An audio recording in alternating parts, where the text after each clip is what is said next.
qual que é o objeto que mais te fascina no universo, em tudo, se fosse escolher uma coisa? Aí é buraco negro, né? Aí não tem como, né? Buraco negro é um objeto mais intrigante, como dizia o Stephen Hawking, nem se você pegar o melhor roteirista de Hollywood, ele conseguiria escrever algo que chegue perto que um buraco negro, cara. Buraco negro é sensacional. Ele foi descoberto... A quando foi descoberto o buraco negro? Então, o buraco negro ele foi primeiro descoberto teoricamente, né? Lá com o Einstein, com o Schwarzman, com o Friedman, com aquela galera lá que estudava relatividade. Não chamava buraco negro, né? Eles chamavam de estrela negra, porque eles iam fazendo contas para ver o que acontecia com determinadas estrelas quando elas morriam. Então eles pegavam uma estrela que tem 2 vezes a massa do Sol. Vamos lá, fazia a conta. Isso aqui não vai acontecer nada. 3 vezes a massa do Sol. 4 vezes. 5, 6, 7, 8.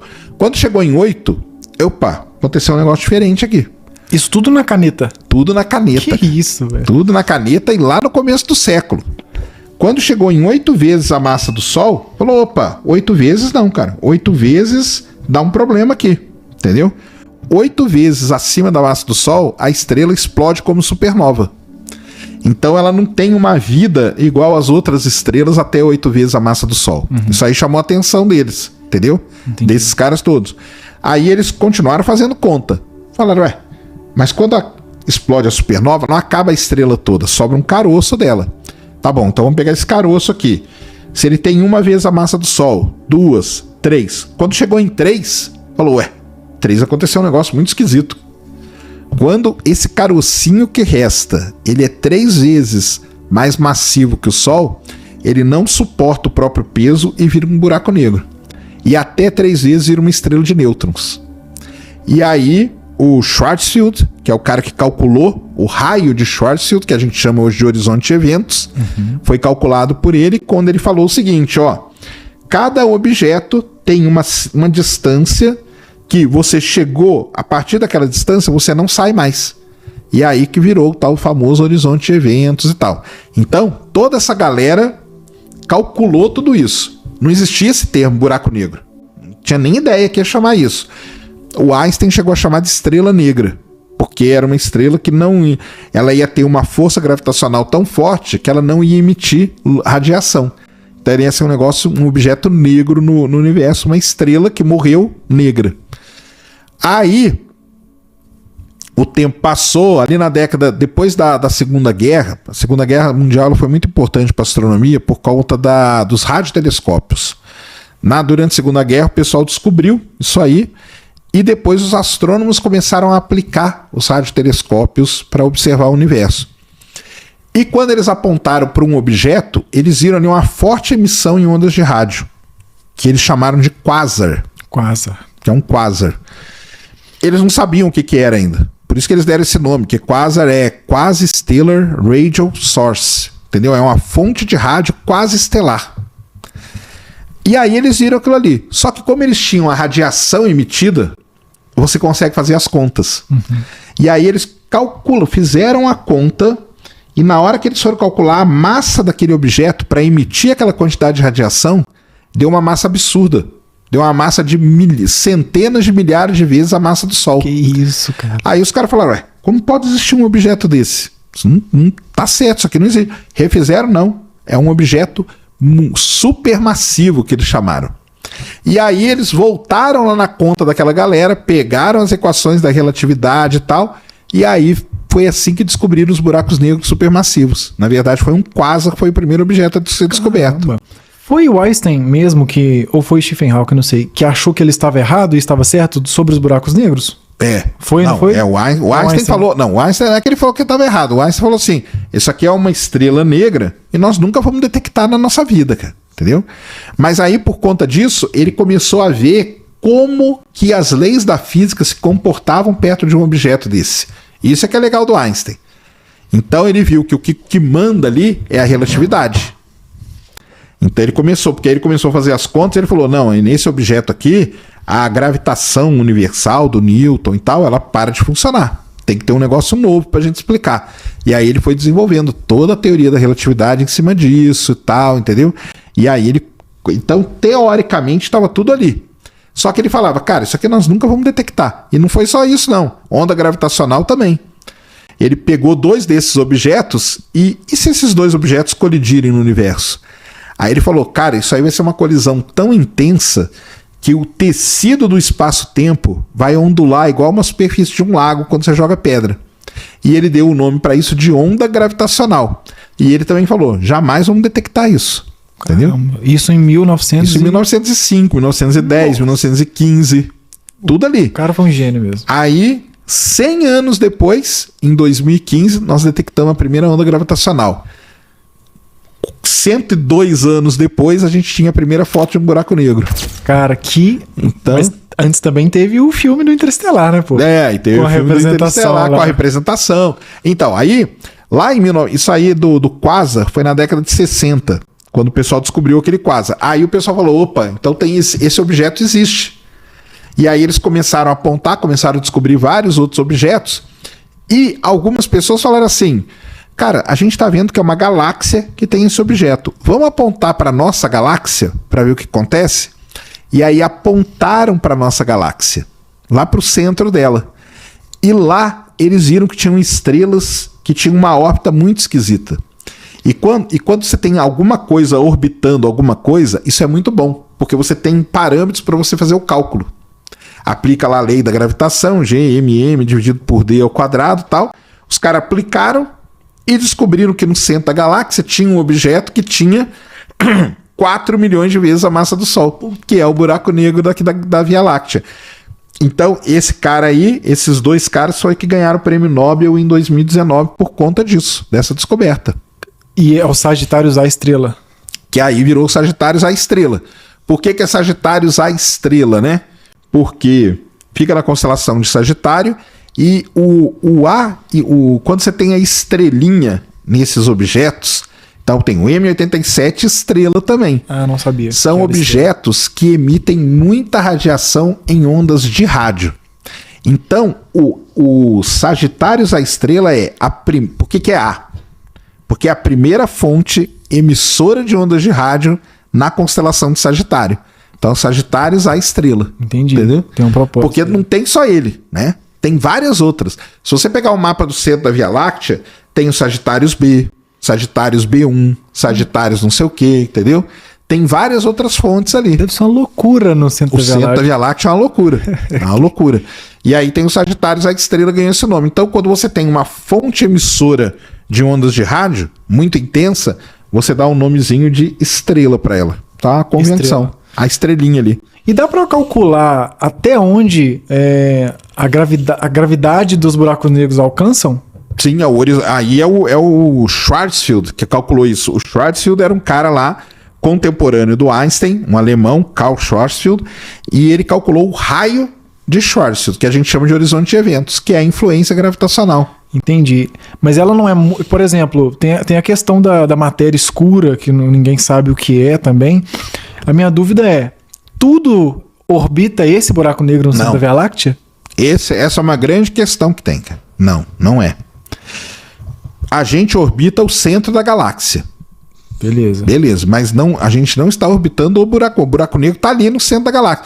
Porque tem galáxia que o buraco negro está deslocado do centro, porque acontecem efeitos ali, mas os objetos continuam orbitando o centro da galáxia. Entendi.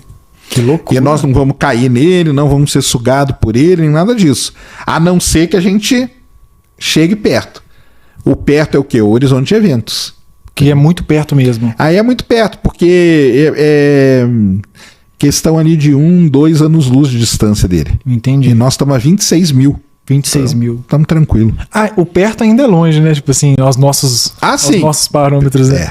É uma coisa... E eu tenho a sensação, quando eu vejo... o buraco negro engoliu uma estrela. Isso aconteceu em, sei lá... aconteceu em 4 segundos. Qual que é o processo? Quanto tempo demora para um buraco negro engolir uma estrela? Então vamos lá. Uma coisa muito legal que está acontecendo. Até fiz vídeo essa semana disso. Os astrônomos, eles gostam de estudar o centro da galáxia. É muito complicado, mas hoje a gente tem equipamento que consegue ver todos aqueles objetos ali no centro. E faz 20 anos, olha só que legal, faz 20 anos que os astrônomos descobriram um objeto que está esticadinho. em direção ao buraco negro da Via Láctea. Esse objeto, ele não é uma estrela, muito provavelmente ele é o resultado da colisão de duas estrelas, criou uma nuvem de poeira e de gás, e essa nuvem de poeira e de gás está sendo puxada pelo Sagitários, a estrela. Faz 20 anos que ela está sendo engolida. Entendi. Entendeu? Uhum. Aí eles já calcularam. Em 2036, essa nuvem, porque parece que ela está orbitando, mas está sendo engolida, ela vai passar mais perto ainda. Então pode ser que em 2036 ela seja totalmente devorada pelo buraco negro. Entendi. Então é um período assim, sei lá, uns 50 anos. Se você pegar assim, menos de 60 anos, que é uma coisa muito legal, né? Mas tem essa coisa, por exemplo, o primeiro contato ali é demorado e quanto mais vai se aproximando, vai se acelerando esse processo dele engolir a estrela? Vai ficando mais rápido? Mas o mais rápido demora anos. Entendi. Demora anos. Que legal, cara, que legal. É porque quando a gente vê, no caso, esse caso é um caso muito, tanto que virou uma notícia muito impressionante, porque é um caso praticamente único dos astrônomos estarem monitorando o buraco negro se alimentando. Porque eles vão lá, observaram num ano, observa no outro, tem 20 anos de observação. Então eles conseguiram desenhar a trajetória. Saquei. Agora, normalmente, o que a gente vê quando um buraco negro se alimenta, que ele engole uma estrela, isso chama um evento de ruptura de maré. A estrela está lá orbitando, deu alguma instabilidade, ela passou perto do horizonte de eventos.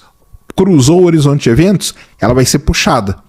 Quando ela é puxada, acontece o que o Hawking falava da espaguetificação. Uhum. Uma parte dela puxa muito, a outra parte dela ainda tá fora. Só que a gente não sabe, porque quando a gente olha, a gente vê um instantâneo daquilo. Então a gente vê só aquele momento. A gente teria que ficar monitorando para saber quanto tempo que aquilo lá vai desaparecer. Tem um vídeo, se eu não me engano, é o vídeo quando descobriram o buraco negro no centro da Via Láctea, que são as estrelas orbitando. É isso aí. Aquilo ali foram anos de observação, então. São anos de observação. Pra ter um videozinho curtinho, acelerou tudo. São anos de observação. Que isso, cara. Porque aí eles descobriram, aí começaram a apontar para lá. Aí na hora que você monta todo aquele vídeo, aí você vê a estrela lá. E com isso você calcula a massa. E aí calculou a massa, descobriu que tinha esse buraco negro aí. É um trabalho insistente, né, cara? Esse trabalho de monitorar a coisa, né? São anos fazendo isso. Imagina a frustração da pessoa, o Stephen Hawking, por exemplo, que não viu a foto. Não viu a foto. E ele participou do processo ali, né? Assim, ele não sei se ele participou tanto, não. Mas ele não viu a foto de todo jeito. Mas o Stephen Hawking, a busca dele eram outras, né? Que ele também não viu, não vai ver acontecer. Não vai ver. Que era a radiação Hawking, tudo que ele propôs lá na tese de doutorado dele, entendeu? Mas com certeza, se no dia da foto o Stephen Hawking estivesse vivo, seria um negócio espetacular. Ele lá apresentando, né, a foto. Eu achei interessante, eu fiz um episódio só sobre Interestelar com um professor de física lá da minha cidade. A gente falou só sobre isso. E aí eu postei um cortezinho no TikTok e eu percebi que a nossa geração não está perdida. Foi o único vídeo que viralizou, foi algo legal, físico, né? E ele estava falando sobre quando eles se aproximam do buraco negro, sobre o tempo e tal, aquilo tudo do filme. Aí os comentários. Não, mas nada é mais rápido que a luz. Não, mas aí o comentário embaixo, né? Porque você nunca andou de Fiat Uno com a escada em cima. Isso aí. Assim.